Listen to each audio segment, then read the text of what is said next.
अस्सलाम वालेकुम। कैसे हैं आप सब? उम्मीद है आप सब ठीक होंगे। जैसे कि आप जानती हैं कि आज हमारी एडोबी इलस्ट्रेटर की क्लास नंबर 2 है।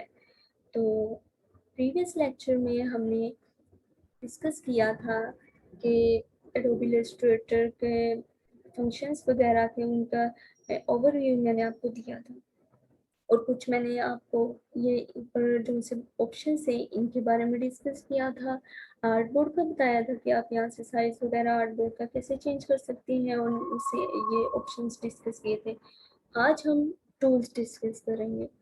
टूल्स कौन से, ये जो आपको लेफ्ट साइड पे दिख रहे हैं ना, ये टूल्स डिस्कस करेंगे बारी बारी। सबसे पहला टूल है हमारे पास सिलेक्शन टूल। अब अगर आप देखें, सिलेक्शन टूल का शॉर्टकट है वी। कोशिश करें कि जैसे जैसे आप स्टेप बाय स्टेप एक एक टूल को डिस्कस करेंगे यानी कि समझेंगे, तो साथ साथ जो उनका एक एक शॉर्टकट की होगा वो भी याद करते जाएं। इससे आपको बहुत फ़ायदा होगा। तो सिलेक्शन टूल का शॉर्टकट है वी।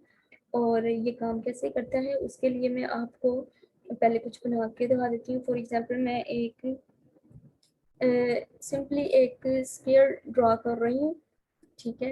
उसके बाद मैंने सिलेक्शन टूल सेलेक्ट किया और मैं सिंपली ये जो मैंने बनाया है स्फीयर उसको क्लिक कर रही हूँ, तो ये हमारा सिलेक्ट हो गया। सिलेक्शन टूल क्या करता है, जो भी हमने शेप बनाई होती है, कुछ भी हो सकता है हमने कोई नेट से पकड़ के इमेज भी लगा दी हो, तो हम उसको भी सिलेक्शन टूल से सिलेक्ट कर सकते हैं पूरा का पूरा।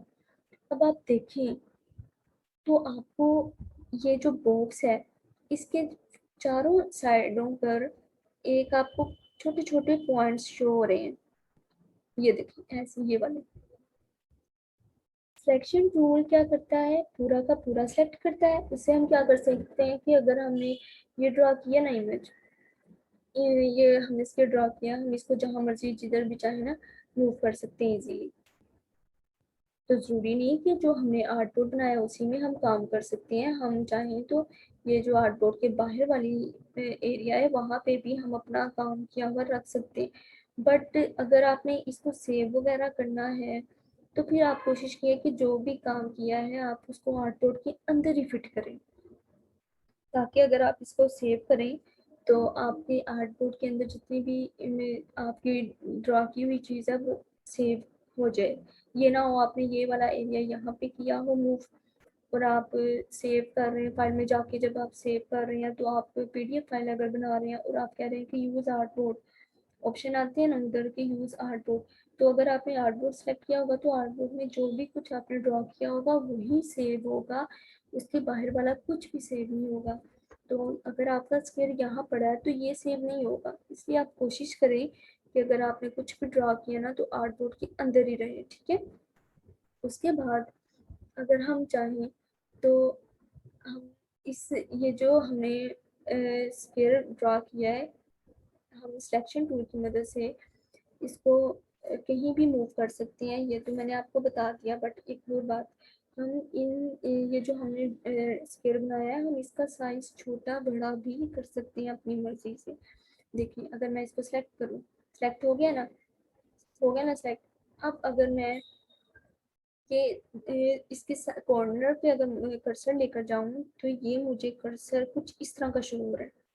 इसका क्या मतलब है कि मैं इसको रोटेट वगैरह कर सकती हूँ। तो चले मैं अब आपको इसको रोटेट करके दिखाती हूँ। ये देखिए जित जैसे भी आप करना चाहो, ये मैंने फिर सेलेक्ट किया, ये देखिए रोटेट हो रहा है ना।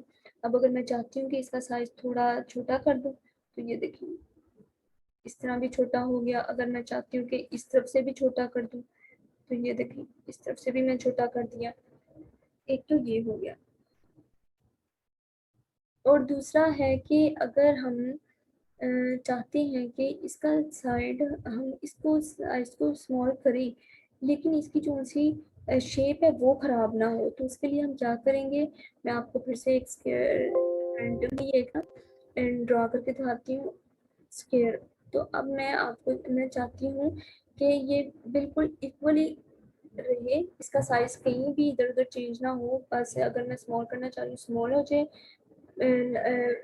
लार्ज करना चाह रही हूँ तो लार्ज हो जाए, तो मैं क्या करूँगी, मैं शिफ्ट प्रेस करूँगी और फिर इस साइज़ को शिफ्ट प्रेस कर ही रखूँगी और इसको जितना मर्जी जैसे मर्जी बड़ा छोटा साइज कर सकती हूँ। ठीक है, आपको सिलेक्शन टूल की समझ आई। चलें, आपने प्रैक्टिस करनी है, आपने कुछ भी ड्रॉ कर लेना है और उसको इधर उधर मूव करके देखें, उसको साइज को बड़ा छोटा करके देखें। और बस आज के लिए इतना ही काफ़ी है, आप इसकी प्रैक्टिस करें और फिर मिलते हैं अगली वीडियो में। तब तक के लिए अपना बहुत सारा ख्याल रखिएगा। अल्लाह हाफिज़।